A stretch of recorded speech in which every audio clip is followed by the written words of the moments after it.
Welcome to our channel. நம்ம சேனல்ல material வாங்குனவங்களுக்கான specific video இது. அதனால ஃபுல்லாவே ஸ்கிப் பண்ணாம பாருங்க. சில டீட்டெயில்ஸ்லாம் அதில சொல்லியிருக்கேன். முதல்ல வந்து டெலகிராம் குரூப்ல வந்து ஜாயின் பண்ணிக்கங்க. ஏன்னா டெலகிராம் குரூப்ல தான் எல்லாமே இன்ஃபர்மேஷன்லாம் நீங்க அக்சஸ் பண்ணிக்க முடியும். இப்ப டெஸ்ட் வந்து 3 டெஸ்ட் முடிஞ்சிருக்கு. இன்னுமே ஒரு சில பேர் மட்டும் டெலகிராம்ல ஜாயின் ஆகல. அவங்களுக்காக தான் ஸ்பெசிஃபிக்கா இந்த வீடியோ போட்டது.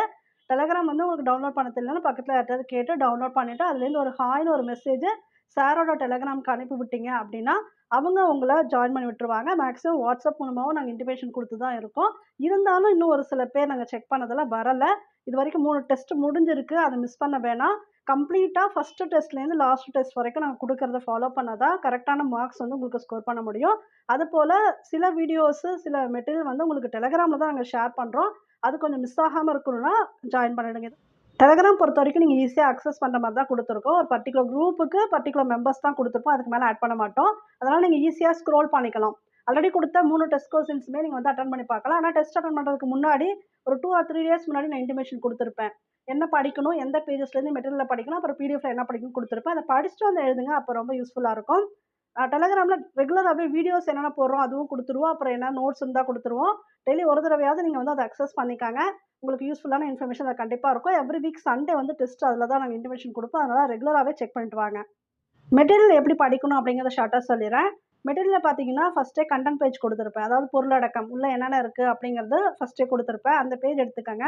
அதுல ஃபர்ஸ்ட்டு ஒரு 500 கொஸ்டின்ஸ் குடுத்திருப்பேன் பாருங்க. அத தவறாம படிச்சுருங்க. அதுல தமிழ் கொஸ்டின்ஸும் இருக்கும். அது மட்டும் இல்லாம பொது அறிவு கேள்விகளும் இருக்கும்.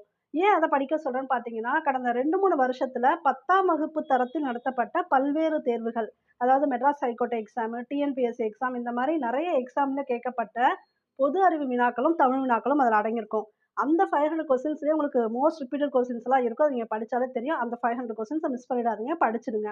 அதுக்கப்புறம் 6த், 7த், 8த், 9த், 10த்ன்னு தமிழ் புக் கொஸ்டின்ஸ் வந்து பேஜ்ல குடுத்துருப்பேன். இதுல எந்த பேஜ்லேருந்து எது வரைக்கும் இருக்கு அப்படின்னு குடுத்துருப்பேன். அந்த கொஸ்டின்ஸ்ல பார்த்தீங்கன்னா, உங்களுக்கு லைன் பை லைன் எடுத்த கொஸ்டின்ஸ் இருக்கும் புக்லேருந்து. உங்களுக்கு படிக்க முடிஞ்சா ஃபுல்லா படிச்சுக்கங்க. தமிழ் தானே ஒரு 2, 3 நாள் எடுத்துக்கிட்டா கூட நீங்க ரீட் பண்ணிக்கலாம். இல்லன்னா நான் டெஸ்ட்டுக்கு சொல்றேன்ல 6த், 7த்ன்னு தனித்தனியா தான் வைக்கிறேன்.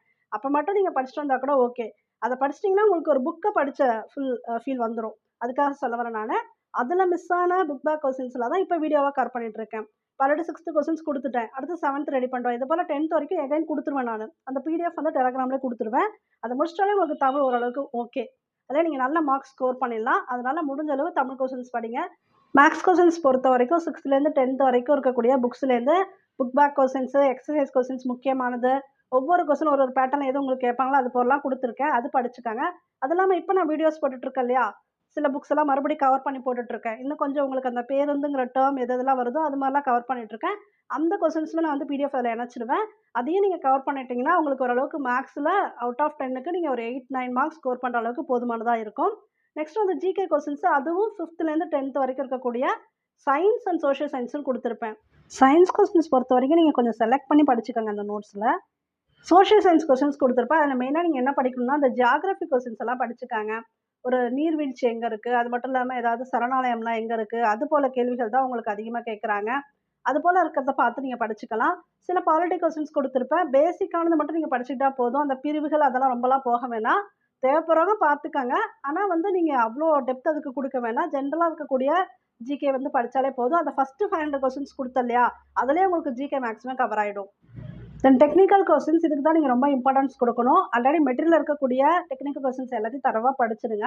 அது இல்லாம இப்ப ரீசென்ட்டா வீடியோஸ் போட்டுட்டு இருக்கேன் இல்லையா? அதெல்லாம் வந்து எக்ஸ்ட்ரா கொஸ்டின்ஸ் மாதிரி தான். அது இன்னும் கொஞ்சம் நான் முடிச்சுருவேன் டெக்னிக்கல் கொஸ்டின்ஸ். அதுவுமே நான் உங்களுக்கு கம்பைல் பண்ணி கடைசியா குடுத்துருவேன். நீங்க அத பத்தி வொரி பண்ண வேணாம். உங்களுக்கு கடைசியா எக்ஸாம்க்கு முன்னாடி ஃபுல்லா ரிவிஷன் பண்ற அளவுக்கு நான் அந்த நோட்ஸ் கையில குடுத்துருவேன். ஓகே. இப்ப வந்து ஃபுல்லாவே இந்த நோட்ஸ் எப்படிலாம் படிக்கணும் அப்படிங்கிறத நான் ஃபுல்லா சொல்லிட்டேன். அடுத்து வந்து how to attend the test. டெஸ்ட்ட பொறுத்தவரைக்கும் இப்ப நாங்க ரொம்ப இன்னும் சிம்ப்ளிஃபை பண்ணிட்டோம். முன்னாடி வந்து உங்களுக்கு பிடிஎஃப் குடுத்து அதுலேருந்து எழுத சொல்லிட்டு இருந்தோம். இப்ப வந்து லிங்க் குடுத்துர்றோம். லிங்க் பார்த்துட்டு நீங்களே வந்து அதிலேயே ஆன்ஸர் எது ரைட்டு, எது தப்பு அப்படிங்கிறத பார்த்துடலாம். ஜஸ்ட் வந்து அட்டெண்ட் பண்ணிட்டு, சப்மிட் பண்ணிட்டீங்கன்னா, உங்களுக்கு ரைட் எது, தப்பு எது, உங்களோட ஸ்கோர் என்ன அது எல்லாமே நீங்க செக் பண்ணிக்கலாம். எப்படி அட்டெண்ட் பண்ணணும் அப்படிங்கிற டெமோ வீடியோ அதில இணைச்சிருக்கேன். அத பார்த்துக்கங்க. அதுல வந்து ஆனா கரெக்ட்டா நீங்க வந்து 3 இன்ஃபர்மேஷன் குடுக்கணும். உங்க பேரு, டிஸ்ட்ரிக்ட் அதுக்கப்புறம் உங்களோட ஃபோன் நம்பர். ஒருத்தவங்க போன தடவ 2ன்னு குடுத்துருந்தீங்க ஃபோன் நம்பர். அப்படி குடுக்காதீங்க. நாங்க கிராஸ் வெரிஃபை பண்ணுவோம். ஏன்னா அந்த 10 நம்பருமே நீங்க வந்து நோட் பண்ணணும். அப்பதான் நாங்க வச்சிருக்க லிஸ்ட்லயும் நீங்க அட்டெண்ட் பண்றவங்களும் கரெக்ட்டா இருக்கீங்களா? அப்படிங்கிறத நாங்க செக் பண்ண முடியும். இது கிராஸ் வெரிஃபை பண்றதுக்கு மட்டும் இல்லாம, நீங்கள் வந்து எத்தனை பேர் அட்டெண்ட் பண்ணுறீங்க, எவ்வளோ மார்க்ஸ் ஸ்கோர் பண்ணுறீங்க எல்லாமே அக்சஸ் பண்ணுறதுக்காக தான் நாங்கள் லிங்க்ல குடுத்தோம். ஓகே வந்து செகண்ட் டெஸ்ட்ல ஓரளவுக்கு நாங்க பார்த்துட்டோம். என்ன முடிச்சிருக்கீங்க, எவ்வளோ மார்க்ஸ் எடுத்திருக்கீங்க அப்படிங்கிறத. ஓரளவுக்கு 20-25 மார்க்ஸ்ல நெறைய பேர் எடுத்திருக்கீங்க. ஒரு சில பேர் பார்த்தீங்கன்னா, 12லேருந்து 25 வரைக்கும் தான் எடுத்திருக்கீங்க. ஏன்னா 25 மார்க்ஸுக்கு இவ்வளோ கம்மியா எடுக்கக்கூடாது. உங்களுக்கு டைம் இருந்திருக்காது மேபி பரவால்ல. அந்த குடுத்த கொஸ்டின்ஸ் படிங்க. எகைன் வந்து திரும்ப படிச்சு பார்த்துக்கங்க. படிச்சு பார்த்துட்டு அந்த கொஸ்டின்ஸ்க்கெல்லாம் கரெக்ட்டா எழுதியிருக்கீங்களான்னு பார்த்துக்கங்க. படிச்சுட்டு வந்து எழுதுனீங்கன்னா தான் உங்களுக்கு நல்ல ஸ்கோர் வரும். அப்புறம் எக்ஸாம்க்கு முன்னாடி நம்ம வந்து 2, 3 மார்க் டெஸ்ட் வைக்கும்போது உங்களுக்கு ஒரு கிளியர் ஐடியா கிடைச்சிரும். அதனால படிச்சுட்டு வந்து எக்ஸாம் எழுதுங்க. ஓரளவுக்கு நம்ம மெட்டீரியல்ல இருக்கக்கூடிய நோட்ஸு, அப்புறம் நான் குடுக்கக்கூடிய பிடிஎஃப், தென் வீடியோஸ் ரெகுலரா போடுறது இதெல்லாம் வாட்ச் பண்ணிட்டு குடுக்கக்கூடிய டெஸ்ட் மட்டும் கரெக்ட்டா அட்டெண்ட் பண்ணீங்கன்னா, நிஜமாவே நல்ல ஸ்கோர் வாங்கலாம். அதுக்கு நீங்க வந்து ட்ரை பண்ணுங்க. ஸோ உங்களோட டவுட் எல்லாத்துக்குமே இந்த வீடியோல கிளியரன்ஸ் குடுத்துருப்பேன்னு நெனைக்கிறேன். அப்படி இல்லன்னா நீங்க WhatsAppல பெர்சனலா சார்க்கு மெசேஜ் பண்ணீங்கன்னா, அவங்க கன்வே பண்ணிடுவாங்க. ஓகே. தேங்க் யூ ஃபார் வாட்சிங்.